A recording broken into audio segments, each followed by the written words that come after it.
Meaning of ill will. Ill will.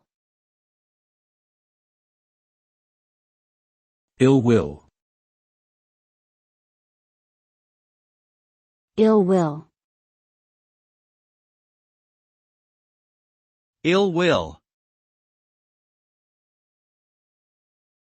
Ill will refers to a feeling of hostility or resentment towards someone, often resulting from a previous disagreement or negative experience.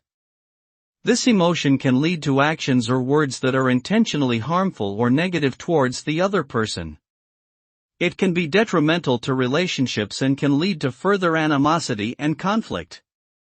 To avoid ill will, it's important to work through problems and disagreements in a constructive and respectful manner, and to strive for understanding and empathy towards others, even in difficult situations.